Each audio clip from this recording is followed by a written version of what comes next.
Nous avons donc notre premier diaporama, mais il manque pour l'instant des images. Nous allons donc en rajouter. Pour ce faire, on va aller les chercher sur Internet. Nous allons faire une recherche sur le Vélociraptor. Et on peut voir qu'on peut chercher sur le web ou dans les images. Il faut savoir que pour un travail scolaire, on peut utiliser n'importe quelle image, du moment qu'on ne met pas le travail sur Internet et qu'on cite la source. Ici, nous allons prendre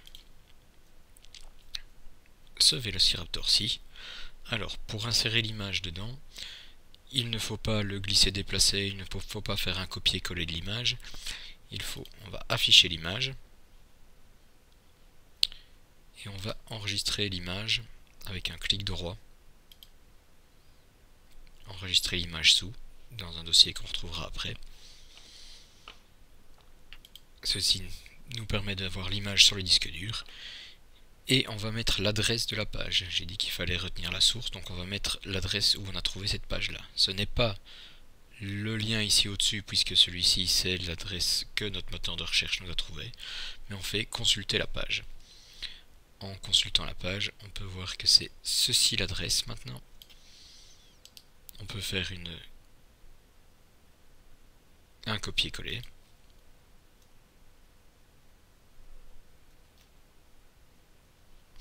Et on va le coller dans une nouvelle diapositive qu'on va appeler source par exemple.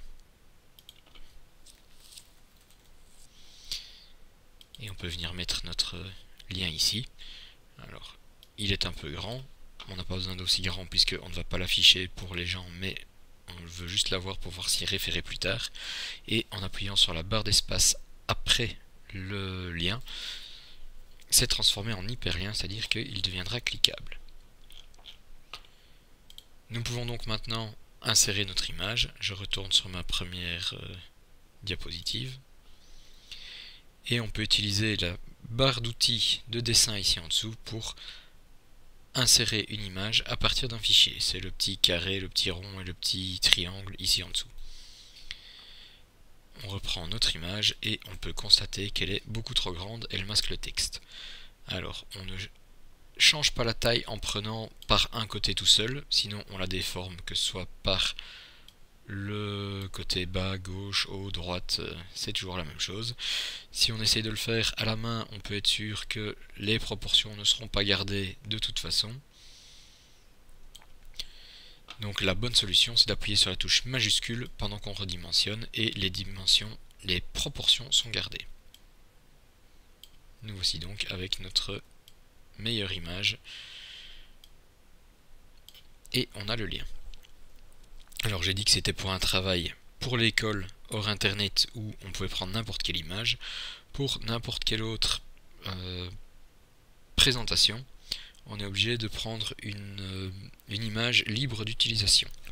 Libre d'utilisation, ça veut dire qu'on peut venir rechercher sur le moteur de recherche dans les images. Ici en haut, on a un outil de recherche. Dans les outils de recherche, on peut demander que dans les droits d'utilisation, ce soit avec réutilisation autorisée. Normalement, toutes les images qui sont ici en dessous sont censées être libres d'utilisation, c'est-à-dire que vous pouvez les utiliser pour à peu près n'importe quoi. Attention, parfois l'usage commercial est interdit quand même.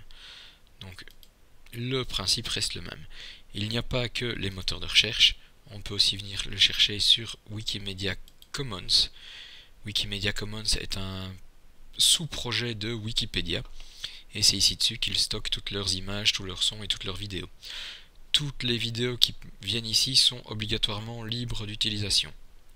On peut donc faire une recherche sur le Vélociraptor et on va découvrir que nous avons quelques images, y compris une comparaison de taille. On peut donc comparer un être humain et un Vélociraptor. Le principe reste le même, on fait clic droit, enregistrer l'image sous.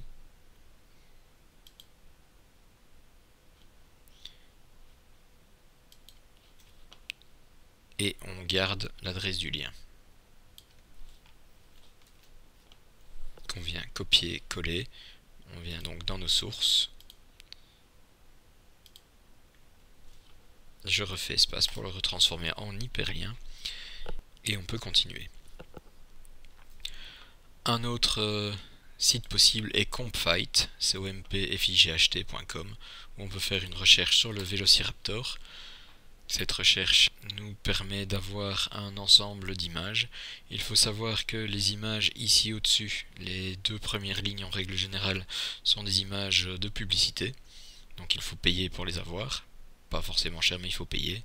Et que si on veut celles qui sont réutilisables, il faut prendre celles qui sont Creative Commons. On peut également demander de ne montrer que les images originales. Nous avons donc... Ah, j'ai oublié d'ajouter l'image. Bon, on va réajouter l'image. On peut éventuellement vouloir l'image sur sa diapositive à elle toute seule. On peut donc ajouter une nouvelle diapositive pour mettre notre image. Et ici, on peut utiliser le bouton au milieu pour insérer une image directement à partir du fichier et on a notre échelle et notre taille qui sont correctes. J'ai utilisé la barre d'outils de dessin en dessous. Il arrive que cette barre d'outils ne soit plus affichée. Il faut donc passer par affichage, barre d'outils et dessin, que ce soit pour la masquer, comme je viens de faire, ou pour la réafficher, donc affichage, barre d'outils de dessin, et on se retrouve avec la possibilité d'insérer plusieurs images. On a aussi la possibilité d'insérer des formes, des flèches éventuellement, voire des formes un peu plus spéciales.